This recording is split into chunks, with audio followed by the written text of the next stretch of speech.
hurt so much to like do. I haven't written out this much in so long. Like, and not fast, you know, because I was like trying to listen and write down at the same time versus like, oh my gosh. Yeah. Can lay down next to you.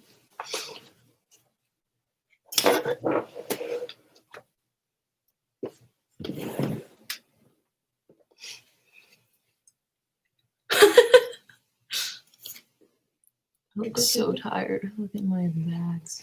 Honestly, it's just because we're like right next to this light. Because it's even, look at, it's even doing stuff to me. No, my bags are just strong. Hello. Hello. Whoa. Had it like all the way down. This just like, the brighter it goes on. But it's all in my head. But God, hello. Hi, Mark. Hi, Mark. I know you're at work. Thank you for joining us.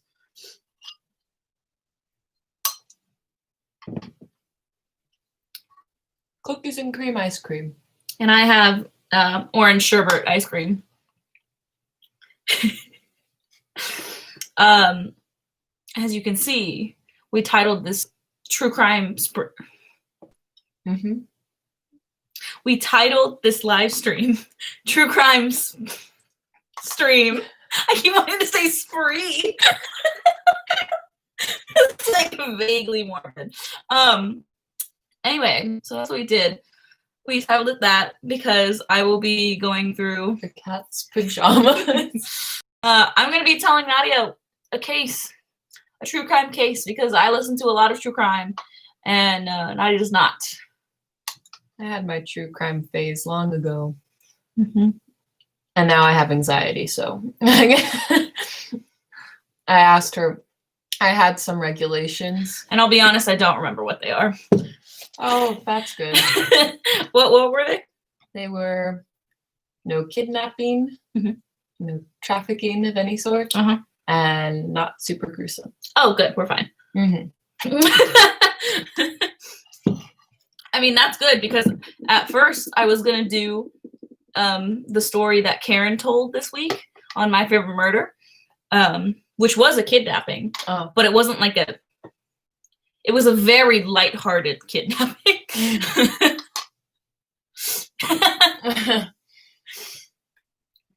Here's the thing. I actually really love true crime and like paranormal stuff and all that. When I was younger, I would go to my Nana and Tata's house, and they had DirecTV, or they have DirecTV, and I would just like channel surf. And then my favorite channel was the Investigation Discovery channel. So it was like all these things about like these stories and like paranormal activity and all that. Not the movie Paranormal Activity, not that. It's trash. Yeah, and so I would watch them all the time because it was just so like fascinating and stuff. And then I started to get really, really paranoid, and then my anxiety said, hello, I exist. And so now I just can't really be around anymore. I mean, I can every now and then, but like stuff like that, I don't really listen to that much anymore. Same thing with conspiracy theories. They stress me out too much. So I just like, I don't know. In terms of true crime, it does the opposite for me. It calms my anxieties about it because I feel informed. As far as paranormal and conspiracy theories go, I just find it interesting. I have no anxiety about it, about those two at least. I didn't about paranormal stuff for the longest time, and then I saw, well, I didn't watch the whole thing. I actually left the sleepover early because I was too scared. What is it? The one show from the 70s where everyone thought they were possessed after everyone saw it. The little girl. The Grudge? No. It's about a possession.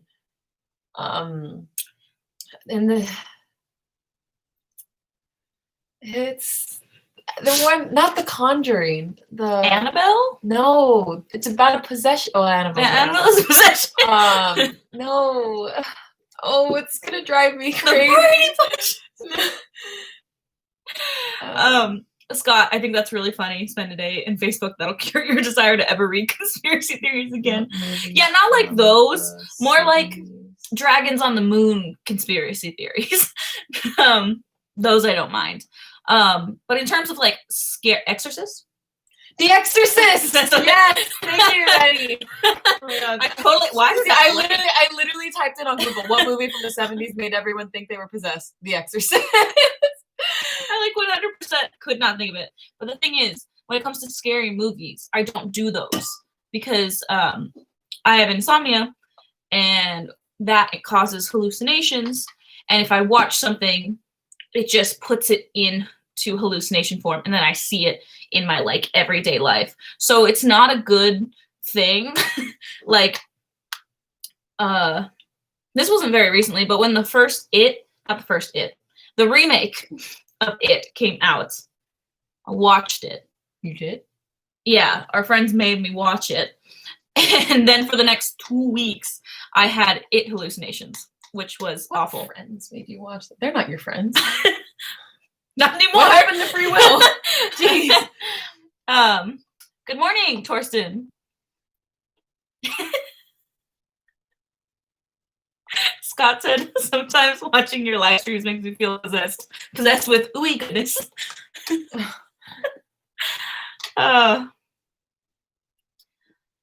Last line with Olivia. I believe so. Morning, Tristan. Yes. But anyway, we are well enough in for me to start telling this story. Might as well. If I get embarrassed tonight, it's Camille's fault. Here's the thing. This is from a long time ago. I purposely picked something that the killer is dead for sure. Like, okay. This happened between 19 and 1919. So let's get started, bro. This is the axe murderer of New Orleans. So I have completely taken all my information from the podcast Serial Killers, voiced by Vanessa Richardson and Greg Paulson. So all of my information is from them. I have a lot of information because it was 2 episodes, both about 40 minutes, but I'm going to try to skip over quite a few things. I just wanted to like re-listen to it, write it down so that I could more easily regurgitate the information to you. I served myself too much ice cream. All right, I'm ready. So, originally, this case is very odd because he was technically only active for a year, but he was a serial killer. So there are a lot of historians who believe he had an earlier killing. So we're going to start with what is believed as his first killings, and his moniker in those was the Cleaver. Moniker? The name. Yeah. The Cleaver? Yeah, they called him the Cleaver. Isn't that awful? In 1911. I could never, ever imagine being the serial killer, but if I was, I would want something a little more spectacular than the Cleaver. Well, it's true. You do want more spectacular. There's actually...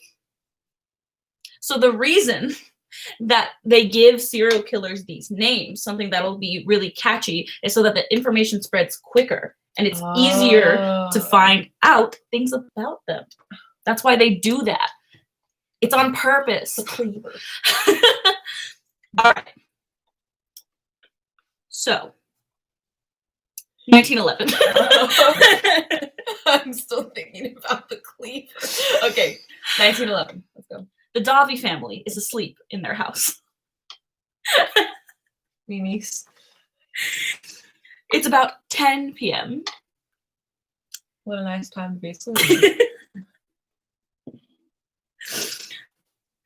And then in the early morning hours of the 27th, the wife, Mary, awakes to see a man standing over their bed. Oh. Seen that before. My sleep paralysis demon. She feels blood, around her in the bed, right? She looks over, her husband has a big crack in his skull. The guy leaves. Don't worry, they both survive.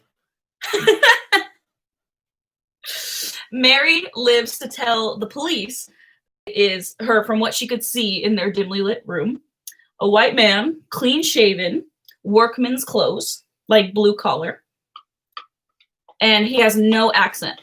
The reason no accent is important is because the Axeman targeted Italian grocer families in New Orleans.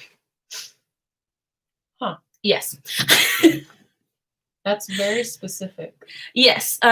They were hate crimes. I was going to say, so is this xenophobia? This is or like hate crimes because at the time there was a surgence of Italians coming in to the area, and it was perceived that they were taking their jobs.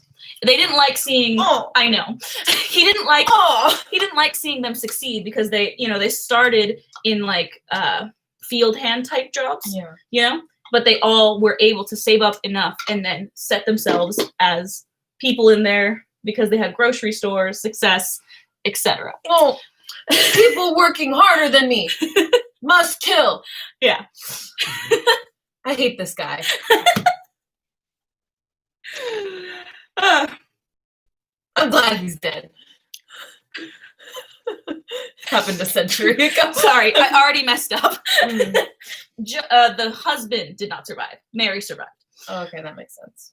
So, the husband did not survive. And the crime scene itself looked a lot like an attack that had happened in 1910, where everyone survived, but these were like the things of the crime scene, right? So there were gashes to the head sort of area. There was an axe found in a separate room or in the yard that was the weapon of choice. However, it always belonged to the family. Oh. So the axe was always left at the scene because it belonged to the family. Yeah. But that was the weapon being used.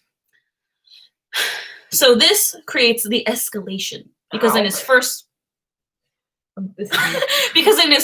crime, no one died, but the second one, Joseph died. So there's the escalation. Okay. Then nothing goes on for 7 years. 7 years? 7 years. Oh my gosh. It is now 1918. 1918. Our great-grandmother is alive. Yeah, she's just born in 1913. She's 15.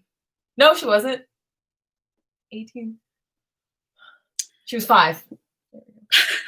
Okay.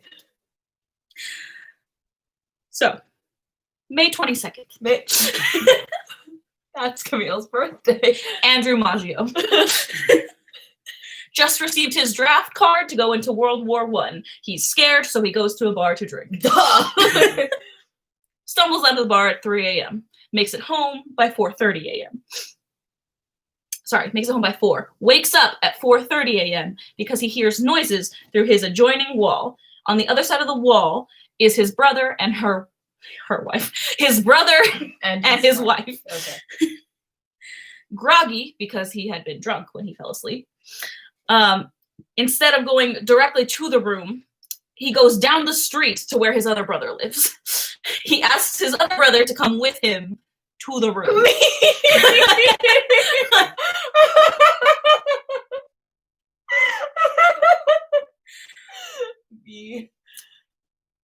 They walk into the room.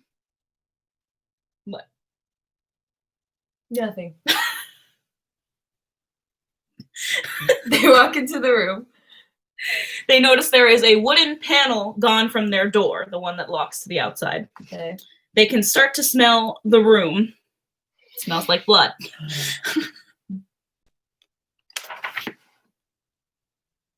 So, the wife is dead. The wife is dead? The wife is dead. Their brother is on the floor, sort of like gasping. So they call an ambulance. By the time the ambulance gets here, he's dead. The police arrive. In the bathtub, there's the axe. And there's a straight razor in a neighbor's yard, which they believe is what he used on the wife. Ugh. Detectives immediately want to blame the two brothers. Because racism. I know. He's like, they're like, you killed your brother. God, Americans. Oh, my face is warm.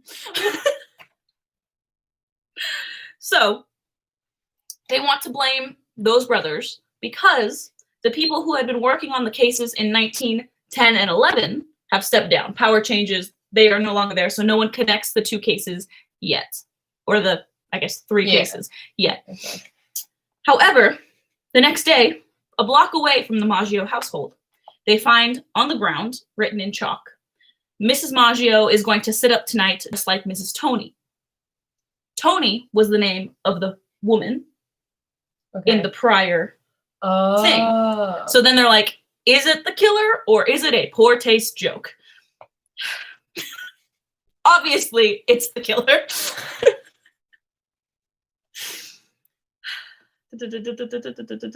Dude, right, Scott? I'm thinking about the axe that we have, and I'm like, oh gosh. Yeah, at first I thought, oh my god, it's so weird how everyone has an axe in their home. And then I realized people pretty much still have axes in their homes. Because we have one. Not inside, but it's there. Anyway. So, eventually, the police decide that it's not the brother that lives a few doors down. They think it's only Andrew, the one who was the one who heard the kerfuffle. The one that was drunk. Yes. Mm-hmm. They keep him in custody. Will not let him go to his brother and sister-in-law's funeral. I know. And they throw his brother's bloody clothes at him, trying to get him to confess. Rude. I'm gonna cry. It's okay. It's the old times. Like stuff like that doesn't happen. You know what I mean. Yeah. However, wait, look at what Scott said. I did say kerfuffle. It's a great word. All right. June 26th. June 26th. Another grocer is attacked. They're all grocers. Do remember this? He was discovered when one of his regular delivery trucks tried to, they came up to the grocery store, was like, the grocery store is not open yet. That's weird. So he tries getting the attention of anyone inside. The grocery man comes to the door. He has a wound on his head. And then the delivery truck driver is like, hey, where's your wife? And he's like, oh, I think she's fine. She's not fine.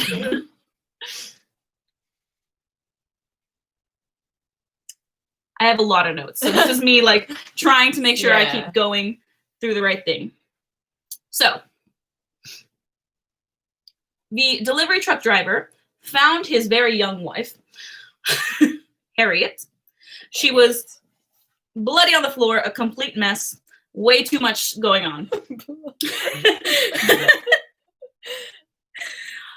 So the police arrive and they think that this is also another axe murder because the MO is very similar. It's early in the morning. There's an axe at the scene. The wife was like, dead, battered up. No, she's not dead. Oh, she goes to the hospital. There was a lot. However, they were suspicious because the husband, Louis, one, was very nonchalant about how, I think she's fine. Two, the lack of wounds on Louis. He only has one thing to the head, whereas she has to go to the hospital for her wounds because she's in critical condition. Well, isn't that like a thing where people process like... Right. This is also true. Yeah. It could be trauma. Yeah. So, Harriet, while being taken to the hospital, obviously disoriented, couldn't give details. Her first thing that she gave to the police, and this was same day, so it shouldn't be taken as anything. She blames it on the mulatto on the corner. Yeah. So then we're like, all right. Then I hate it when minorities aren't in this together. then the next day, still on, you gotta remember at the time they used opium a lot. in hospitals. Yeah. So she's in like a really disoriented state. However, she accused her husband of doing the attack and also of being a German spy. Even though this is an Italian man. The detectives take this very seriously. Of course they do. Because it's World War I. Yeah. This is during World War. Anyway. They took it seriously. The news also took it seriously and started spreading rumors that he was a German spy, and people stopped going to his place of business. Then, Harriet recanted her thing and was like, I have seen and talked to Jesus. Perfect. Yep. There always needs to be one of those in these stories. The doctor then says she needs to go in for brain surgery. Oh, Harriet. Her brain surgery is successful. Harriet's a queen. However, she then contracts meningitis. Oh. Harriet. On her deathbed. Now. She claimed her husband tried to kill her. She claimed her husband tried to kill her. He went to court. He was acquitted because there was no evidence. Yeah. So, obviously. we don't truly know whether this was an axe murder situation or if he really did kill his young. I keep saying young, but I didn't tell you their ages. He was 68, she was 28. But it just doesn't, doesn't really add up. But at the same time, his like one wound doesn't add up. So I don't know. In peace, Harriet. Oh God. Torsten, we are going over the true crime case of the axe murderer of New Orleans. Yeah. So that is what I'm doing currently. For those of you just joining us, this is what's happening. So this is. Whew. Yep. Lack of evidence, right? Lack of evidence. During his 10 days being in custody, before the trial, another axe murder thing happened. So that adds on to his. August 4th, Mary Schneider, 8 months pregnant, awoke in the middle of the night, screamed because she saw a man. Sister, who lived in the next room, in next door, heard her sister scream and came running.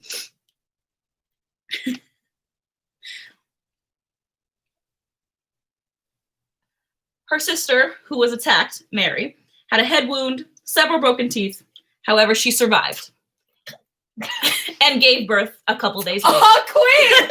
Oh my God!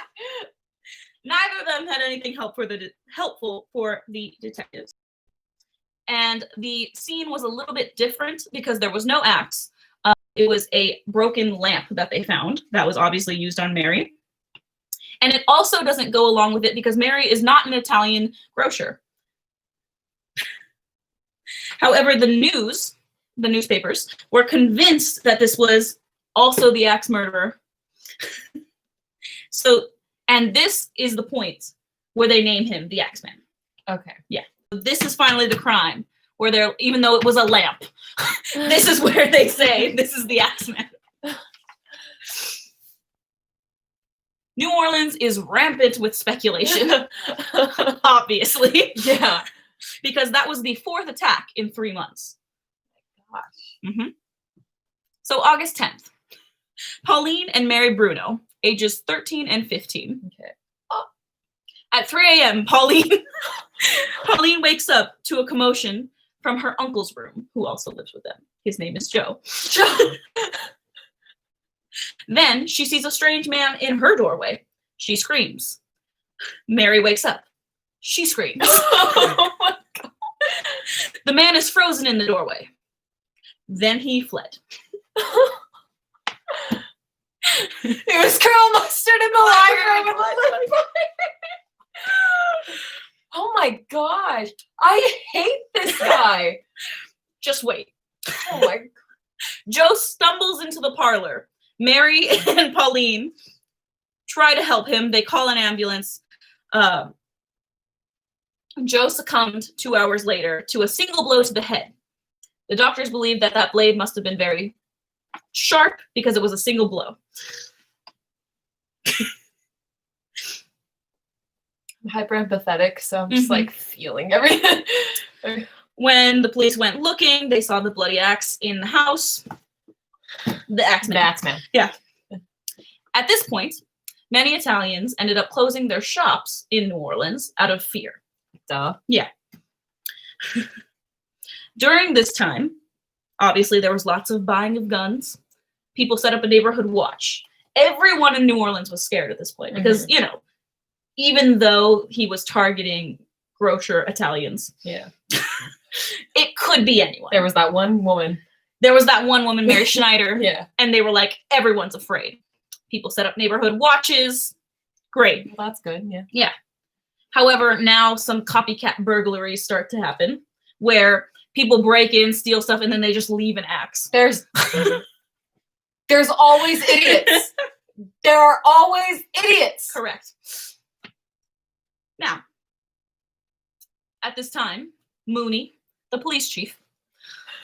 His name's Mooney. I know. He doubled his efforts and put more patrol cars out to patrol the neighborhoods. Yeah. Then September 1918 happened. The Spanish flu arrived in New Orleans. So there's that. Then November, peace overseas. So the news started to move away from this axe murder fiasco. However, the Axeman was simply biding his time. Across the Mississippi River from New Orleans is this small town called Gretna. On March 10th, early in the morning hours, Orlando, a 68-year-old restless grocer, was trying to get some sleep, though he, because of working for years in a grocery store, had a lot of ailments like back problems, a stoop, knee things, etc. So it's hard for him to get sleep.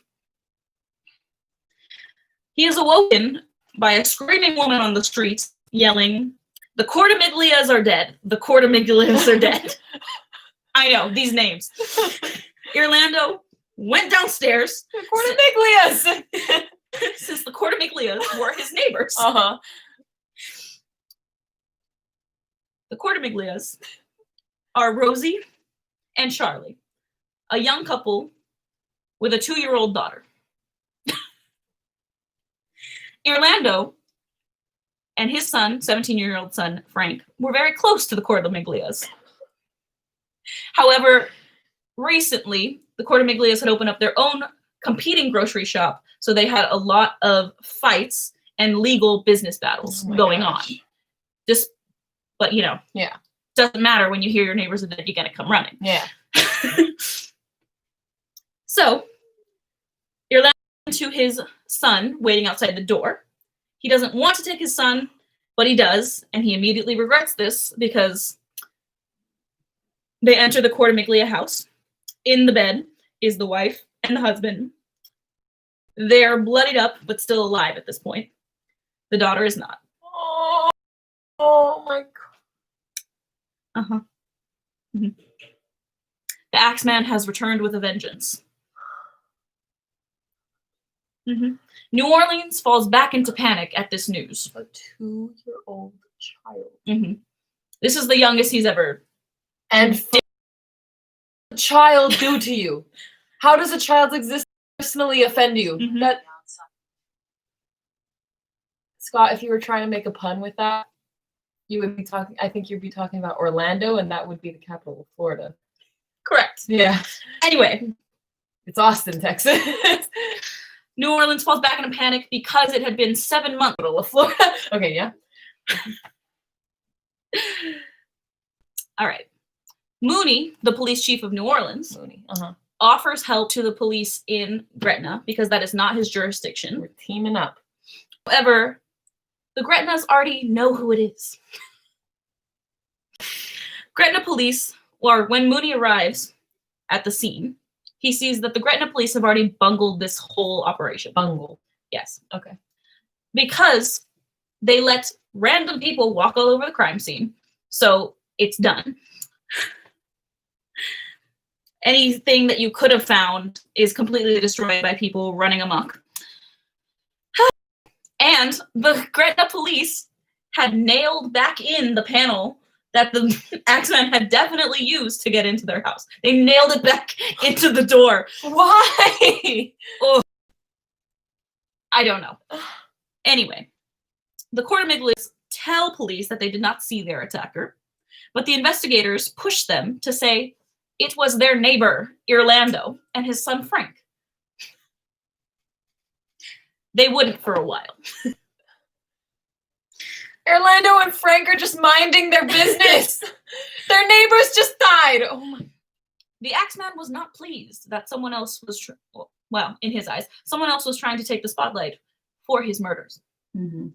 So, on March 14th, he sent a letter to the paper. Okay. This is the actual letter, okay. So I'm going to read that. Also, the letter was postmarked from hell instead of a return address. Edgy. Esteemed mortal, they have never caught me, and they never will. They have never seen me, for I am invisible as the ether surrounding your earth. I am not a human being, but a spirit, and a fell demon from the hottest hell. I am what you, Orleans, and your foolish police call the Axeman. The letter itself was very ornate, and several pages of threats and taunts to the police. It continues. When I see fit, I shall come again. I will claim other victims.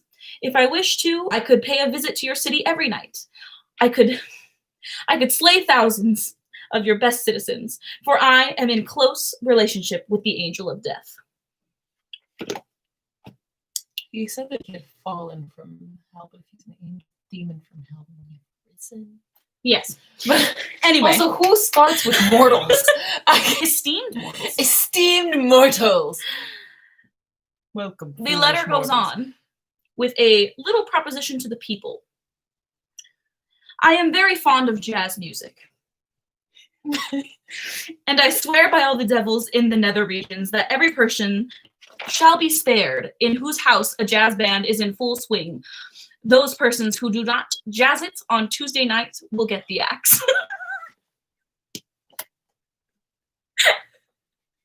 I hate this guy. I hate this guy. The newspaper sat on the letter for like 2 days. They were not sure whether this would, cause unnecessary panic or if it really was a true threat and they should be posting it. They decided to post it.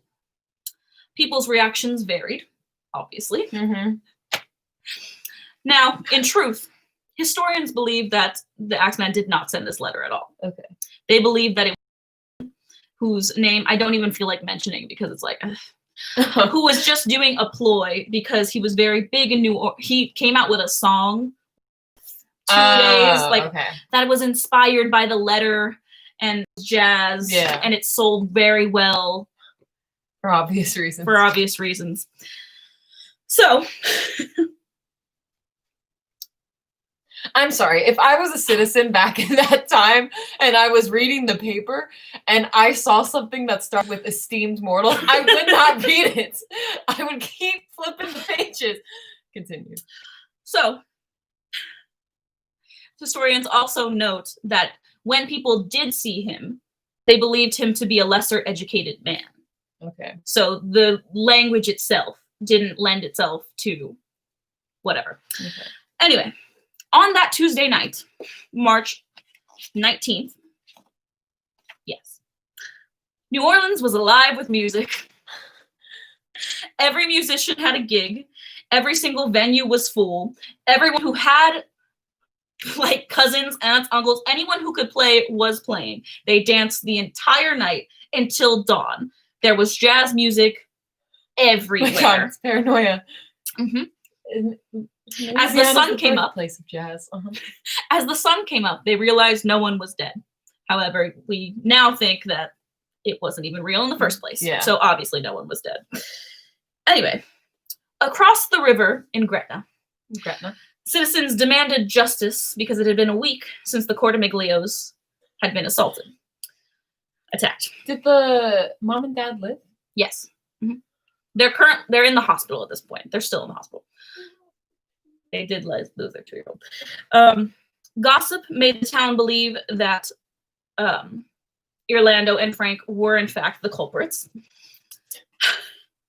3 weeks after the attack, Rosie, the wife, was released from the hospital. She was immediately picked up by the sheriff, who took her to interrogate her. In custody, she spent several days in jail, where the sheriff made it obvious that if she did not claim that their last name was Gerdando, the Gerdandos, if she didn't say that they were in fact guilty, he would not be letting her go. Coercion. So, Rosie could not write in English, so they wrote for her, and she signed the bottom. So she doesn't truly really know at this point what she's signing. Yeah. And they let her go. The Gernandos were arrested. They spent 2 months in custody waiting for their trial. When they did get a trial, their defense tried to claim that it was in fact related to the axe murders and tried to show that. The judge ruled that this idea was not plausible and was inadmissible in court. On what grounds? And yes, Scott, his name was Orlando Gerdando. I'm telling you, the names in this were killing me. Like trying to write all them. Oof. So, the jury deliberates for 2 hours. They find them both guilty. Frank, who is 17, is set to hang. And Orlando, who is old and decrepit, is sentenced to die in a cell, basically. Don't worry. Okay. August 3rd. Sarah Lauren awoke to a man hovering over her. She had a small cut behind her ear. The man disappeared. Moody came and ruled it was not the Axeman, but a robbery gone wrong. However, the journalists claimed otherwise. For 3 months, there was nothing. October 27th. An 11-year-old girl ran down the street to find an officer patrolling, and she told him, "My father's full of blood." An 11-year-old running up to you and saying, "My father's full of blood." Yes, sweetie, very good. The girl led the officer back through a small grocery store that led up to an apartment. Her father, Mike Rebatone, was clinging on to life. In 2 hours, he died. Into the investigation, however, it was again not the Axeman. They found out that there was a family feud from 10 years ago with this family and another family, and they had finally gotten their vendetta revenge. Newspapers once again ignored this fact and claimed it was the Axeman. I want to go off real quick. Okay. It's not worth it. You are feuding with someone. It's not worth it. That is disgusting to hear. Yeah. All right, keep going. Newspapers keep claiming it's the Axeman, furthering the whole paranoia of New Orleans. February 1920. Rosie Cortamiglia and Charlie are now divorced. They could not handle it. Rosie felt guilty over the sentencing. She got smallpox. And while having smallpox, she claimed to have a dream where St. Joseph visited her. Okay. St. Joseph told her that she can't die with this on her conscience. So, a deathbed phenomenon. Mm-hmm. It's actually studied. It happens a lot. Oh, really? Yeah. It's classic deathbed confession. Okay. So, on February 3rd, 1920, she retracted her confession saying that they had killed or tried to kill them. Took a year, but Frank and Orlando were exonerated. Bless. Yes. In 1920, Moody stepped down after a year of no attacks. However, it was always a failure, because he's stepping down even though he never solved anything. Yeah. During which time, there were, right when he stepped down, there were 2 Italian grocer attacks, murder, bloody, axemen. People believe this was the axemen's celebration of Mooney stepping down. Mm-hmm. They never found out who he was. We do not know who he is. Many people theorize that maybe he moved to different states because there are a lot of things that kind of look like this, but just not Italian grocers in many southern states like that. I remember now one of my requests was that there was a happy ending. Well, there's a happy ending. They were exonerated. Yeah. That was the happy ending. I mean, a 2-year-old still died, but yeah. They never found out who he was. Many historians argue about who it could have been. And they also argue about what happened in those 7 years that nothing happened. They think that he was possibly in jail for a lesser crime of robbery. And that is the axe murderer of New Orleans.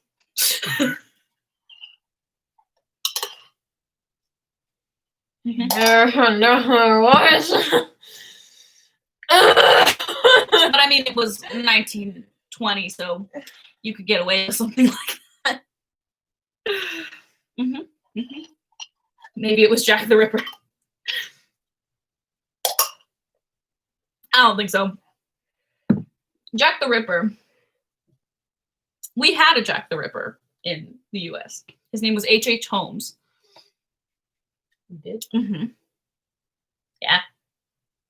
His name was H.H. Holmes. He basically did the same thing, almost, but in America. I don't know what Jack the Ripper did. Jack the Ripper killed prostitutes. Oh. Aggressively. Oh. Mm-hmm. And H.H. Holmes did the same thing, and he also built a hotel in Chicago. He really did the most. Mm-hmm. He was a con man, above all.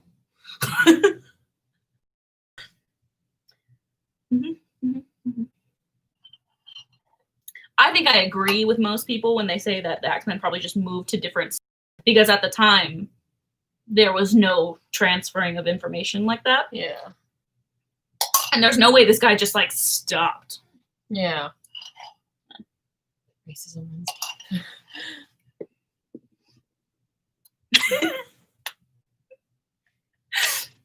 Fire away, Scott. Jack the Ripper is interesting though, because I feel like you can never know everything. There's so much on him and so much conjecture. It's theorizing. Oh, okay. That it's just hard to tell fiction from fact at this point. Do we know who he was? No. We don't know who Jack the Ripper was. No. We don't even know if it was a dude.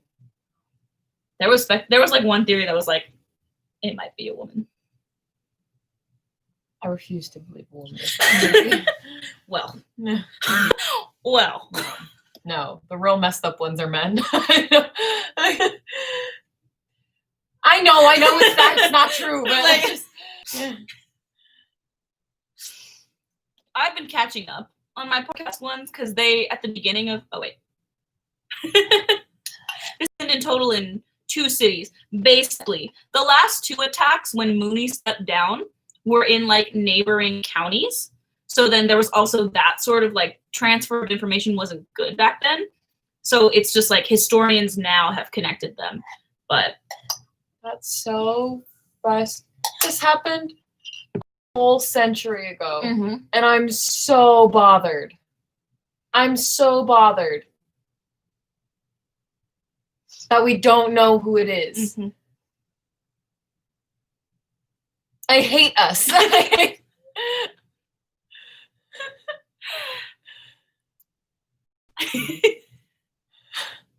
I mean, Scott, we can start making this like a series.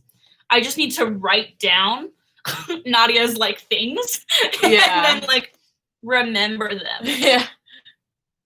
And realistically, copycats didn't probably exist back then. What people, not in today's terms of copycat, you know, like back then, the copycat people who would take the whole axe part of the murder and use that. Like they would rob a place and then just leave an axe at the place, pretending to be the axe murderer. Trolls have existed since the beginning. Yeah. I mean, plus the guy who sent that letter into the newspaper. I know. Like first of all, just to sell. Genius. But second of all, just to sell music. How dare you, esteemed mortals? Like, it's so dramatic. I mean, at this time period, they didn't know the word serial killer. Like, that wasn't a word yet. Serial killer wasn't until, like, the 1970s when they coined that term. Yeah. Well, the 1970s was popping off. I feel like so much stuff happened in the... No, I know.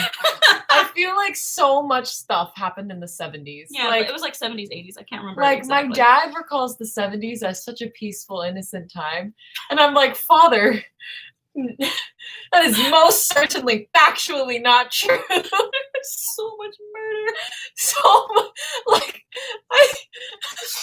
that's why it's like, it's blasphemous to me that there was a time without cell phones. Because I just refuse to believe people existed like that. No, I know obviously people existed like that, but that's just so terrifying. Like, yeah, because people could disappear for like a day yeah, and they'd turn up somewhere else. Yeah.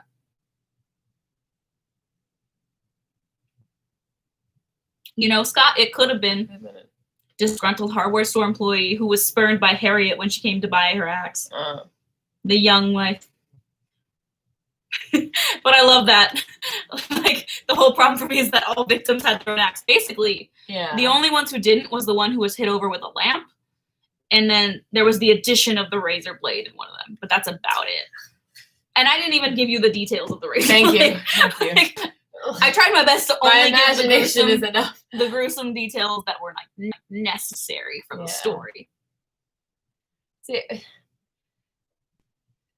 I don't think, Scott, I don't think we can make this a weekly thing. I need time to reset. My mind is already spiraling slightly. So we'll have to be careful with this. Plus, with how many like requests I have on what she's allowed to tell me, it's hard. I feel like it's a little difficult. It's definitely difficult. Yeah. Like, I almost did the kidnapping thinking it was okay because it was so stupid. Oh. Like, oh, it's stupid. Oh my God. And I don't remember all the details correctly at this point. But it was basically just like 3 really dumb early 20s guys who wanted quick money. So their idea was steal children all at once. So they stole a bus that was on its way back from, school. They stole the bus driver as well. Everyone escaped. No. But it was it's so dumb. Like, it's so dumb. It had traumatic effects on the children, but like, they survived. That would have traumatic effects on the children. Yeah. That's crazy. Oh, but do you know which ones I could handle? And plus, a lot of the like survived are gruesome. Yeah, that's I think ones that I could handle. In your podcast, do they ever talk about like child murders and stuff? Yeah.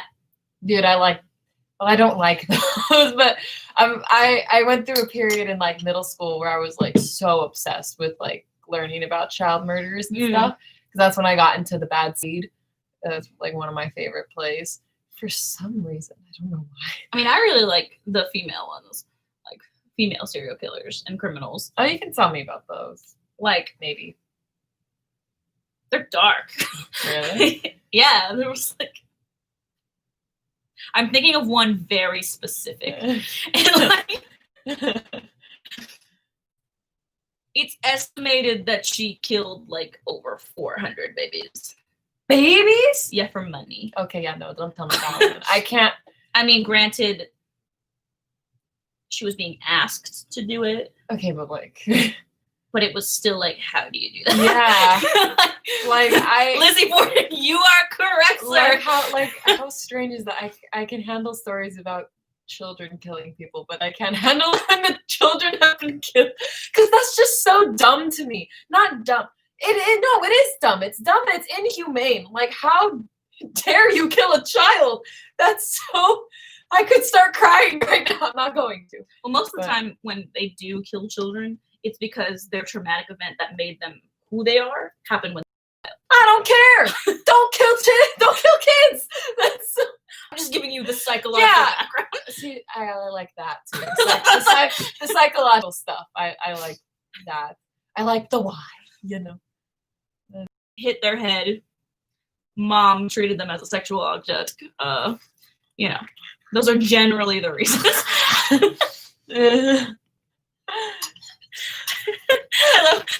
My favorite murder where they were talking about how like a lot of times when kids like really hit their head, they end up serial killers. Karen was like, "Oh, hit his head, send him back." Thinking of the time that Nino and Dad played catch with me and they dropped me. I don't think it was on my head, but they did drop me. No. And I've known about that for a long time. Wow. So like when Catalina was a child, and that one time, yeah, I was so scared. I was like, she can't hit her head.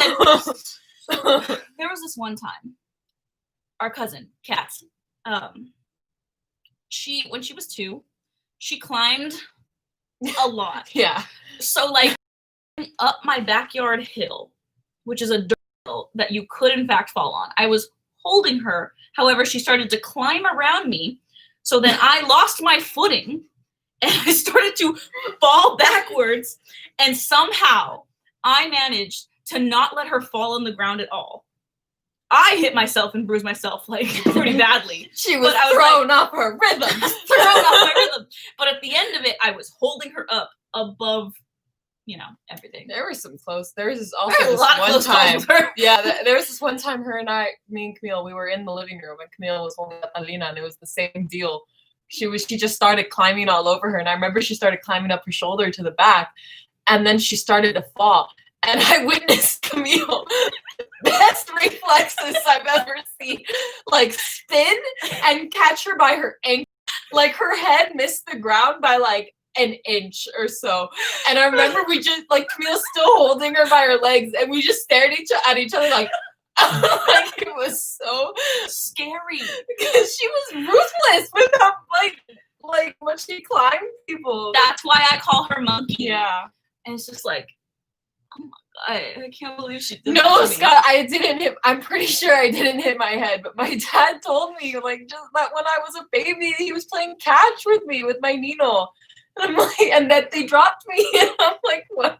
Why would you tell me that? But 2 hours with me. You were the 3rd child. Like, no. There were no more rules. Yeah. But I'm glad you enjoyed my story. I love the way you told it. I tried my best. I've never done it before. May 22nd. I've never done it before. Yeah. You know, when I tell my boyfriend, you know, the stories sometimes, but I give very vague details and I jump all over the place. When I told him this story earlier, because I was like, oh, I want to do the axe murderer. He's like, why? And I was like, okay, so the axe murderer like happened in New Orleans. He was killing people with axes, always left the axe at the scene. And then one night he demanded jazz music and everyone complied and no one died. And that's why I want to do him. Like those were the two things I remembered about the case. Was the jazz music and leaving the act at the scene because I thought that was so interesting.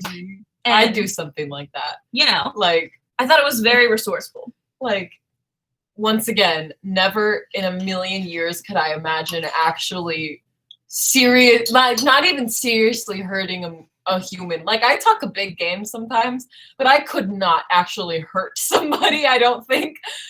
I don't think.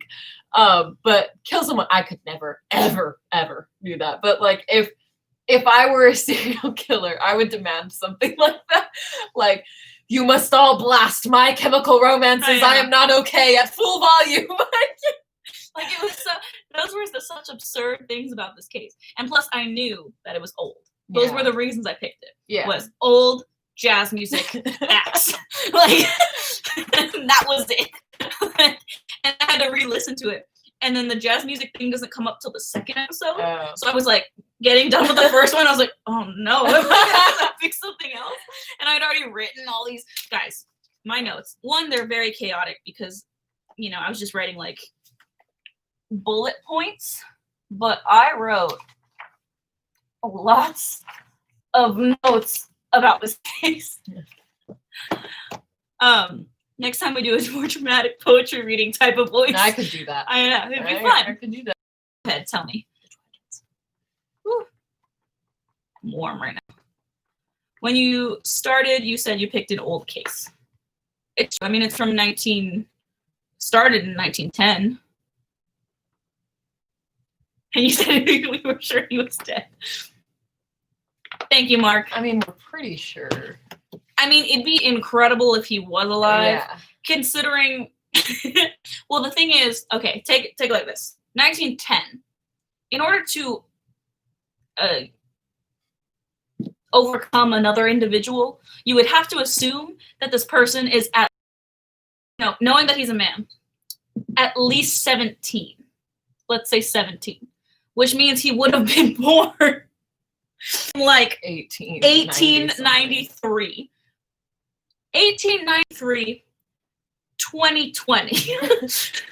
I think it's safe to say he's dead. He would have to be 127 right now. Yeah. So, you know, and that's assuming he's 17, which is pretty young. Yeah. Though it's more likely that he was doing these murders probably in his mid to late 20s and early 30s. That would just be my personal opinion after listening to as much as I do. But we don't know for sure. You're right. We don't know for sure. Brian, why were you and your brother escorted out of a bar by 16 police officers, and when? Hi, Shania Lover. Do not worry. That is totally fine.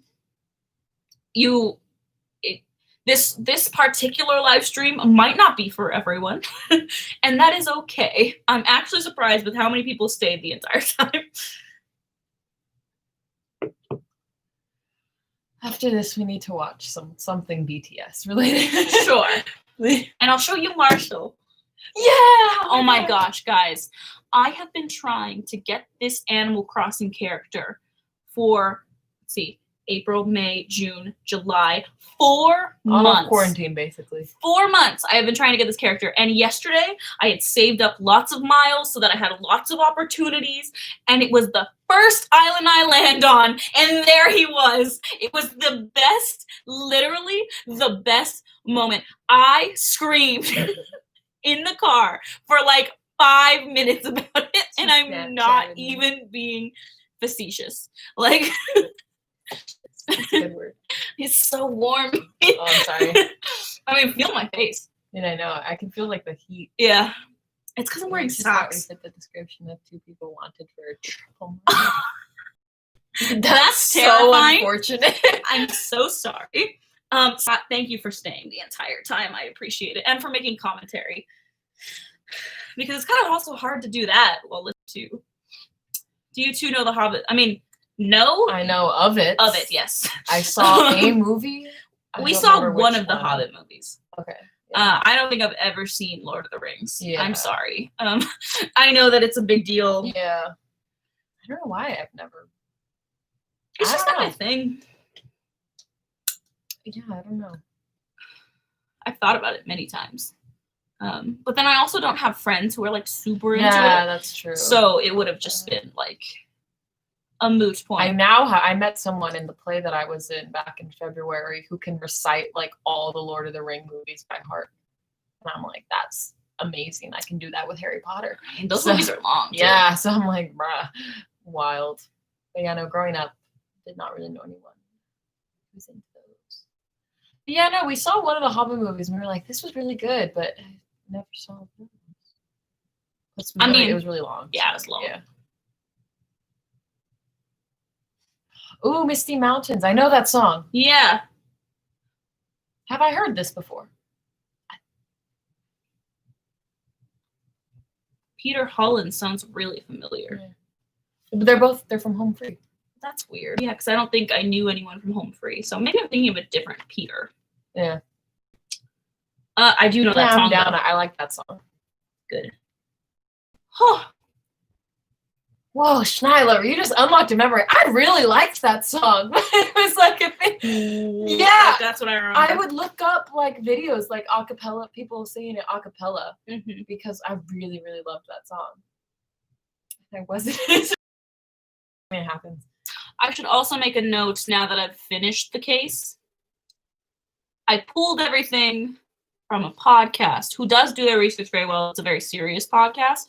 But if I got anything wrong because of misses, it wasn't a very thorough thing. Like I said, the original podcast is 80 minutes total.